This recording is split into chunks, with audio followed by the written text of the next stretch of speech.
Hi everyone, welcome to CHACHA'S Cookhouse. ഒരു നാടൻ 4 മണി പലഹാരമായിട്ടുള്ള സുഖിയനാണ് ഇന്നത്തെ നമ്മുടെ റെസിപ്പി.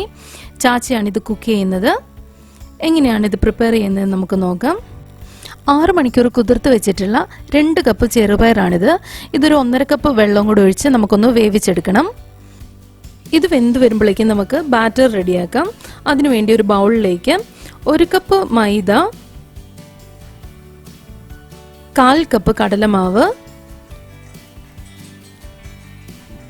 1/4 കപ്പ് അരിപ്പൊടി, അതിൻ്റെ കൂടെ ഒരു 2 കപ്പ് വെള്ളവും കൂടി ചേർത്ത് നമുക്കിത് നന്നായിട്ടൊന്ന് മിക്സ് ചെയ്തെടുക്കണം. ഇനി ഇത് മാറ്റി വെച്ചിട്ട് നമുക്ക് ഫില്ലിംഗ് റെഡിയാക്കാം. ഒരു പാൻ വെച്ച് നമുക്ക് ശർക്കര പാനിയാക്കി എടുക്കാം. അതിനുവേണ്ടി 1/4 കപ്പ് പൊടിച്ച ശർക്കരയാണ് ഞാൻ യൂസ് ചെയ്യുന്നത്. അതായത് ഒരു വലിയ ശർക്കരയുടെ ഒരു പകുതി എടുത്തിട്ടുണ്ടാവും. ഇതൊന്ന് മെൽറ്റായി വരുമ്പോഴേക്കും നമുക്ക് ഇതിൽ ഒരു 1.5 ടീസ്പൂണ് ജീരകവും ഏലക്കായും കൂടെ പൊടിച്ചത് ചേർക്കാം. ശർക്കര ആവശ്യത്തിന് മെൽറ്റായി വന്നിട്ടുണ്ട്. ഇതിലേക്ക് നമുക്ക് എടുത്തു വെച്ചിരിക്കുന്ന ചെറുപയർ വേവിച്ചത് ചേർക്കാം. ശർക്കര കരടില്ലാത്ത ശർക്കര ആയതുകൊണ്ടാണ് ഇത് ഡയറക്റ്റ് ചെറുപയർ നമ്മൾ ചേർക്കുന്നത്. അല്ലെന്നുണ്ടെങ്കിൽ ശർക്കരയൊന്ന് പാനിയൊന്ന് അരിച്ചെടുത്തിട്ട് വേണം ഈ ഒരു സ്റ്റെപ്പ് ചെയ്യാൻ വേണ്ടി. ഇനി നമുക്ക് നന്നായിട്ടൊന്ന് ഇത് മിക്സ് ചെയ്ത് കൊടുക്കണം. ഇതിപ്പോൾ ഏകദേശം റെഡിയായി വരുന്നുണ്ട്. ഇനി നമുക്ക് ഇതൊന്ന് തണുക്കാൻ വെയിറ്റ് ചെയ്യാം. ഇതിപ്പം ആയിട്ടുണ്ട്. നമുക്കിനി ഓരോ ബോൾസ് ആക്കി ഇത് മാറ്റി വെക്കാം. ഇൻ കേസ് നിങ്ങളുടെ ഈ ഫില്ലിങ് ലൂസായി പോവുകയാണെന്നുണ്ടെങ്കിൽ ഇത് നമ്മൾ ഫ്രിഡ്ജിൽ വയ്ക്കുകയാണെന്നുണ്ടെങ്കിൽ കുറച്ച് ടൈറ്റ് ആക്കി കിട്ടും. അല്ലെന്നുണ്ടെങ്കിൽ അതിലും കൂടുതൽ ലൂസ് ആണെന്നുണ്ടെങ്കിൽ കുറച്ച് അവൽ ചേർത്തിട്ട് ഇത് മിക്സ് ചെയ്തെടുത്താലും മതി. ഇതിപ്പോൾ ഞങ്ങളെല്ലാം ബോൾസും ആക്കി വെച്ചിട്ടുണ്ട്.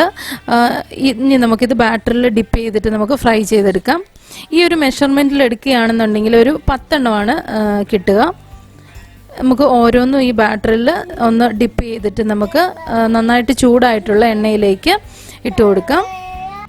നമ്മൾ ഈ ബാറ്ററിൽ കടലമാവും അരിപ്പൊടിയും ചേർത്തിട്ടുള്ളത് കൊണ്ട് ഇത് പൊട്ടിപ്പോയി സുഖിയൻ പൊട്ടിപ്പോവുകയുമില്ല. നമുക്ക് ഒരു ഔട്ടർ ലെയർ നല്ല ക്രിസ്പി ആയിട്ടുള്ളത് കിട്ടുകയും ചെയ്യുവേ. ഇനി നമുക്ക് എല്ലാ സുഖിയനും ഇതുപോലെ ബാറ്ററിൽ ഡിപ്പ് ചെയ്തിട്ട് ഫ്രൈ ചെയ്തെടുക്കാം. ഇതിപ്പോൾ കളർ ഏകദേശം മാറി വരുന്നുണ്ട്. നമുക്കിതൊന്ന് തിരിച്ചിട്ട് കൊടുക്കാം. ഇതിപ്പോൾ നന്നായിട്ട് മൊരിഞ്ഞൊക്കെ വന്നിട്ടുണ്ട്. ഇതിപ്പോൾ ഏകദേശം കറക്റ്റ് പാകമായിട്ടുണ്ട്. നമുക്കിതിനി കോരി മാറ്റാം. ഇതിപ്പോൾ കണ്ടോ, പുറമേ നല്ല ക്രിസ്പി കോട്ടിങ്ങും അകം നല്ല സോഫ്റ്റും ആയിട്ടുള്ള ഒരു അടിപൊളി സുഖിയനാണിത്.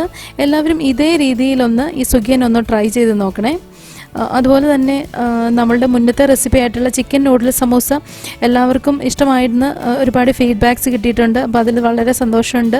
അപ്പം വീഡിയോ ഇഷ്ടപ്പെടുകയാണെങ്കിൽ ചാനൽ ഒന്ന് സബ്സ്ക്രൈബ് ചെയ്ത് ബെല്ലൈക്കൺ കൂടി പ്രസ് ചെയ്ത് ഓൾ ഒന്ന് എനേബിളും കൂടി ചെയ്യണേ.